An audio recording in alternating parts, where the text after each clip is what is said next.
welcome to this week's angling vlog. This week you join me on the banks of the Belmont Complex again, and we're fishing Willow Pool in search of carp.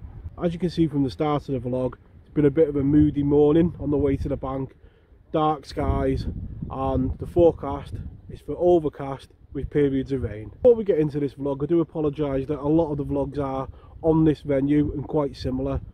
Right now in lockdown, my main priority is to stay safe, and that is including myself and looking after my family. The local canal is a venue that I also want to fish, but when you look at how many people are actually on the bank walking on the bikes or walking the dogs, during the time that I've spent here today I won't see another soul, whereas on the banks of the canal you can see upwards of 30 to 50 people walk past you during that day. So what I'm doing is I'm picking the place that allows me to stay safe, but also try and get some videos on the channel to keep things ticking over. I do also appreciate all the people on the channel who are leaving such nice comments that the vlog is helping them in lockdown get through the weeks and enjoying watching the channel. Thank you very much, it really is appreciated. So when I arrived on the venue this morning, I had a good walk around, just looking for any signs of fish in the area. This pool is, and all the pools, the water is cold, so seeing any signs of fish is quite hard, but I did spot a couple of bubbles in the peg that I'm in at the moment. So that's where I've set up today, so we'll go over the tactics and how we're going to approach it. So looking at the water today, you can see that it is coloured. So my side tray is all about three things: smell, movement and noise. So looking at the mix for the method, I've got some of the small Hinders micro pellets, I've got some of the special G ground bait and some of the Hinders polychrome. With that mix I've got plenty of smell, got a few pellets just to attract them in, and then obviously the bread just to reduce that actual food content of the mix. On the other side of the tray we've got plenty of red maggot.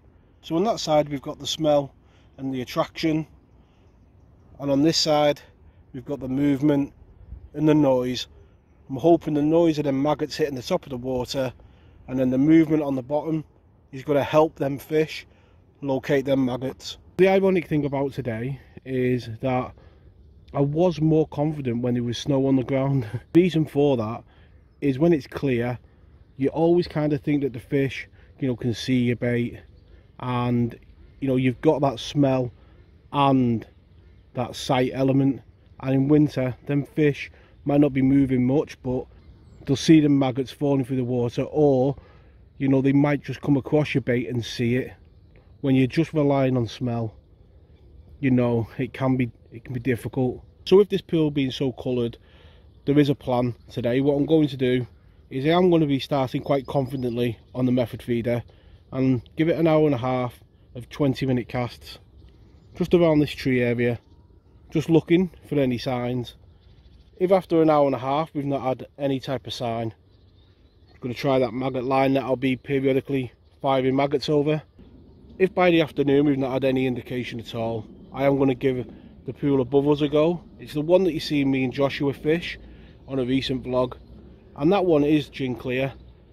The reason for that is serpentine at the top is spring fed, and the water that goes over the lip on that goes into this pool, and as you can see it comes down the chute here, but the majority of the water in this pool comes from an inlet from a stream there, and that feeds directly off the fields.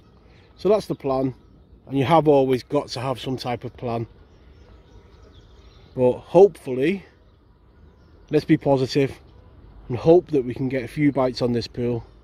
We're just going to sit now, watch that tip, and just hope that we can see some type of indication on this first cast. As well as watching the tip, when I am feeding the maggots in this area, I am also looking out for any signs of fish feeding, bubbling. You know, if a fish turned, it would be a miracle, but I will be watching that area just to see if there is any type of indication, you know, fish feeding, bubbles, and movement in the water or anything like that. So best laid plans and all, someone's just turned up on the peg I was going to move to this afternoon, but that's fishing. What we're going to do is keep watching the tip. We're on the second cast now. It's just gone again off the edge of the tree, not right on it, probably about 5 yards off it, and just going to continue just to drip those maggots around this area here, and hopefully we will start to see some type of movement on the tip that'll indicate some fish that are about. So the second cast, and just had the first indication of a fish in the area, the tip pulled round and went back, so somewhere between the tip and the feeder there's a fish. It's a great little early sign that there's at least one or two moving about.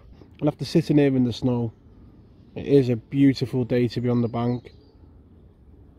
They have given the weather changing again, the snow coming in next week again, but today got the beginnings of that warmth in the sun.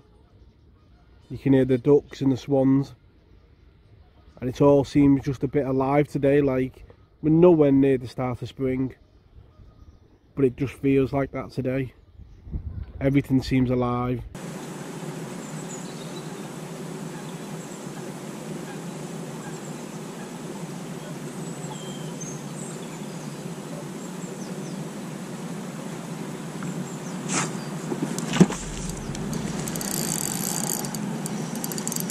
With very little indication coming under the tree, just before I tried the maggot line, I just had a cast just into the middle out there, and in about 5 minutes the tip has pulled round. So it just shows how, you know, casting around, if you're in the wrong area, the tip tells you. It's probably been about an hour with 3 casts over there with one little indication. So the cast probably in the line with that middle tree, and it's gone in 5 minutes.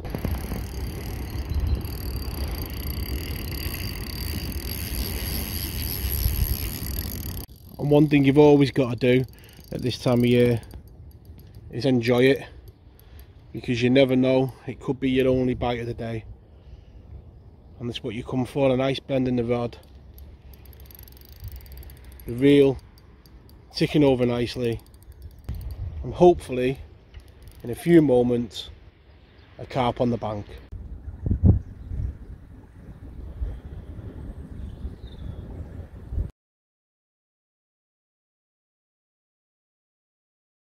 Doesn't that just show the importance of location?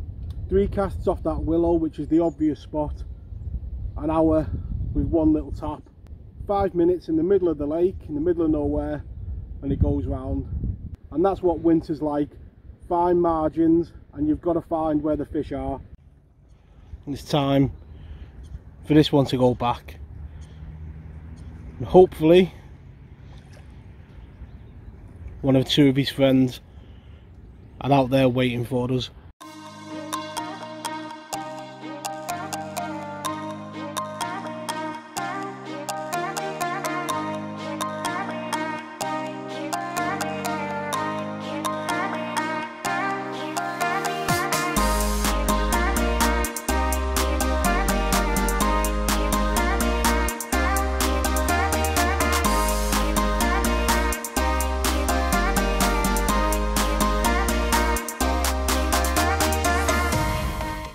So today is very in keeping with the weather we've been having in January and February really.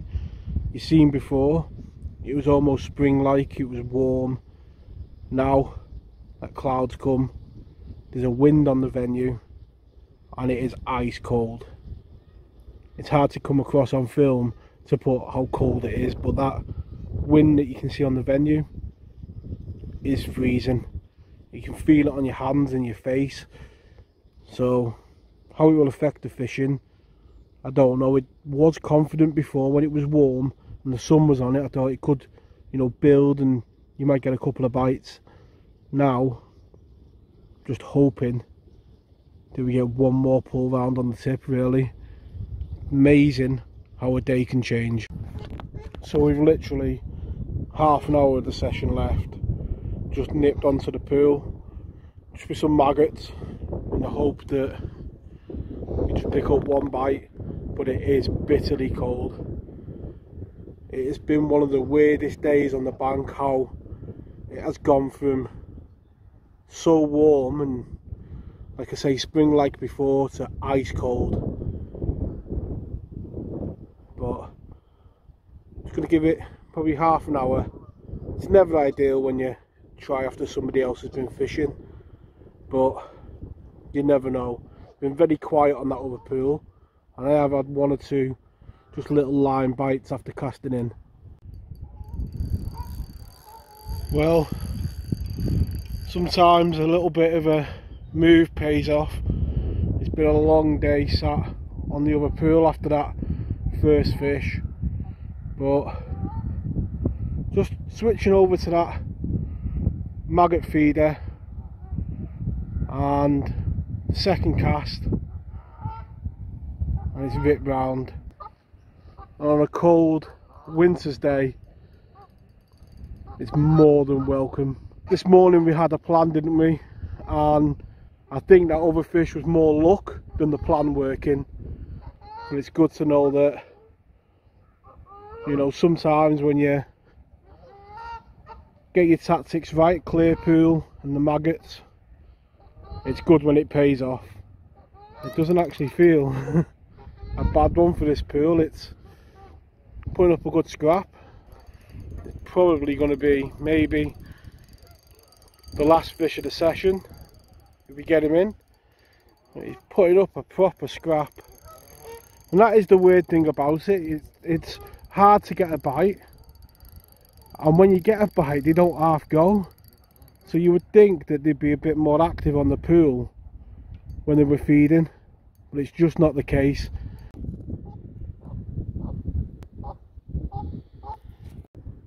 And there we go. What a lovely way to end the vlog. A proper hard scrap at the very end of a hard day on the bank, and it has been tough today. Sometimes the vlogs can make it look very easy, but today it's been hard. Can't think of a better way to end the vlog. Tight lines in your own fishing. Thank you very much for watching, and we'll catch you all next week. Tight lines.